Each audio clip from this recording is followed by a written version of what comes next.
आसन मान करके माँ भगवती के मंदिर जाता हूँ, आसन मान करके पूजा करूंगा, उसके बाद मैं अंजलि करूंगा। हे चलिए भैया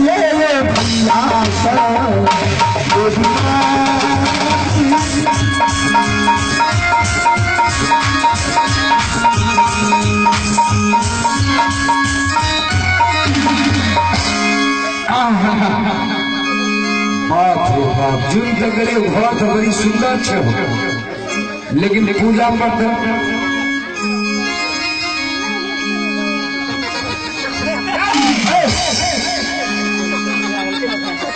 हर बच्चा कहा कि बस भैया हो तूने मेरा पूजा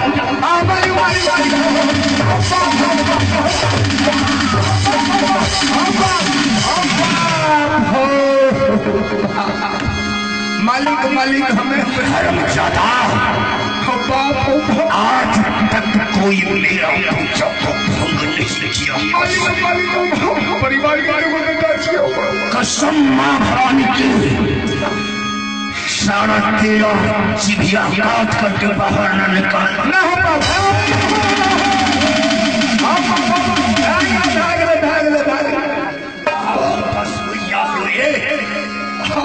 जो तूने आकर के सुबह सुबह जीव निकल निकल पुराण का बाधा डाला। मालिक मालिक अब चिट्ठी लेकर के आए हैं मालिक, ये पढ़िए मेरा घर हिरणपुर बनता है, महाराज जी का मैं सिपाही हूँ महाराज। लीजिए लीजिए। अच्छा जी हाँ महाराज, तो हिरणपुर से आए हैं? जी सर। ठीक है, अगर तू किसी देश से आए हो तो सायरा को मारना। जी हाँ उचित बात नहीं। जी सर। सायरा पटेल। जी सर। अतिथि होता है देवो भवा, मैं तुम्हारा कदर करता हूँ। जी हाँ।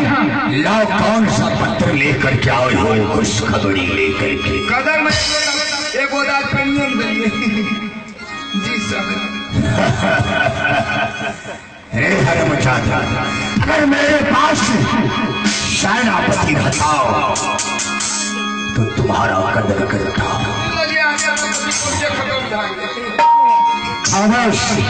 जवान में लगाम दो। जी लगाम दीजिए सर। जी सर। बढ़िया से पढ़ो सर, चश्मा लगा।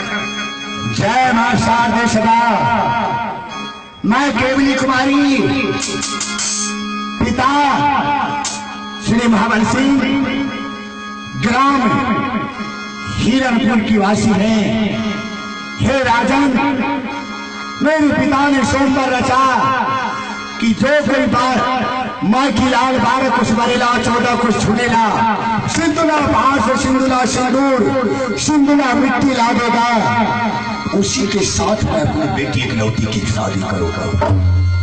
इतना कहकर के मेरा पिता ने पाकर वीरा पान रख लिया। 7 दिन 7 रात सभा को बीत गया, किंतु कोई वीर आकर के सभा में पाकर वीरा पान नहीं खाया। एक जात की बाला रामदेव सादापुर की बाती कंत मलिक का पुत्र, हे राजन, वो आकर के पाकर वीरा पान खा चुका है और राज कसने के लिए निकल चुका है। राजन, इस खत को पढ़ के जो अन्न नहीं, पानी पिए, थोड़ा सोने आराम करे, माँ की तलाक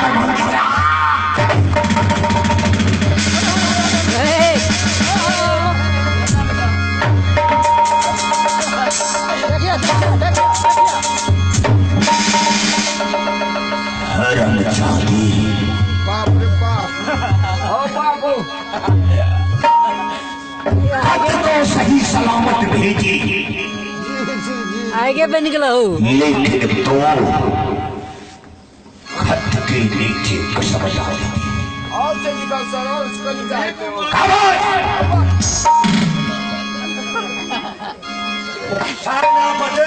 जी जी जी,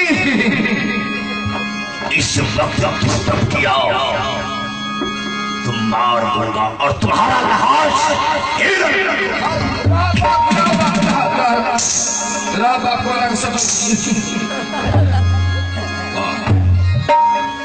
हे मां भगवती आदि शक्ति जगदम्बा, ये आंख से आंसू निकल रहा है। वो हरमजादी ने मां की तलाक देकर के लिखी, जन्मदाता मां की तलाक। उस टाइम तुम्हारा पिता कहा था जो तारापुर खत नहीं भेजा, मैं जाकर के सीधे पाकर मेरा कान चबाता और पति तस्लीम के लिए निकल जाता था। ठीक है, शायरापति जाकर के कह दो राजा मोहम्मद सिंह की बेटी को कि वह दूल्हा देने की आवश्यक है। सुने चलू सर। रात में मैंने स्वप्न देखा कि मां भगवती स्वप्न दे रही है कि बेटा आज तुम्हारे खतरी के नाम पर कलंक का टीका लगने के लिए जा रहा हूं। मैंने स्वप्न मां से जवाब चाहिए, मां आदि शक्ति जगदम्बा कहा? तो मां ने कही कि बेटा हिरणपुर की वासी राजा मोहम्मद सिंह की बेटी की दौला एक दौम का घर जाएगा, तुम जाकर के 100 ऊंट का तोला ले आओ। थोड़ा सा विश्वास, लेकिन सुबह होते होते ये खत मेरे पास आया। ठीक है, चले जाओ, मैं आवाज लगाता हूं अपने भाई अनुज को छुट्टी लेकर के जाऊंगा। जाओ सेनापति। मालिक नापे फ्री क्या चीज का तू नाप ले रहा है? जगह के नाप ले सर, जगह के। सेनापति 1 2 3 वाह वाह, एक रति पाँच सर, वो चले साबुत अपन लगते ना जगह। जी शैला, तुम्हारा राजा कैसा है उसी तरीका से तू राजा सर रंग भेज रखा है ना। राजा सर सेकेंड हैंड भाग में आवाज कम से खबर नहीं चलो।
लगाया।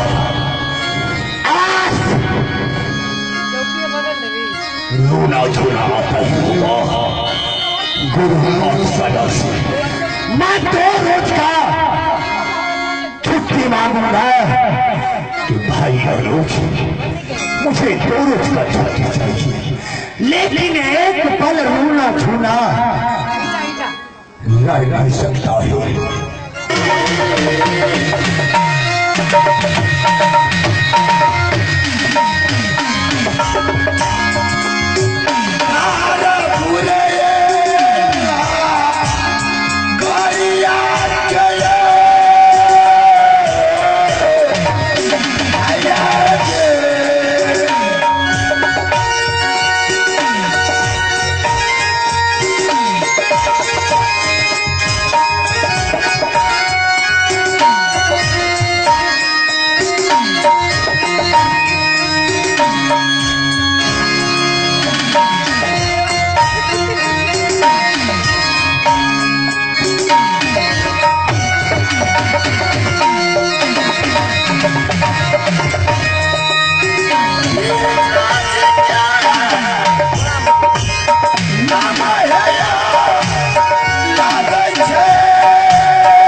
छोटे भाई का नाम जमुना है। मेरे भाई भी मुझे बहुत मानते हैं और बचपन में मेरी माँ गुजर गई, लेकिन अफसोस की बात है कि मेरे बड़े भाई ने मुझे अपना पुत्र समान मानता था, आज भी मान रहा है।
आपका कुशल क्या है ये तो बताइए ना। हाँ भैया,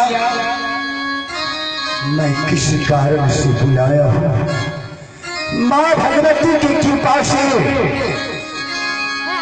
तारापुर का कुशल बहुत सुंदर है। यही बात है तो भैया खुशी का बात होना चाहिए। तो नहीं भाई हो तो ऐसा रूनो चुनो।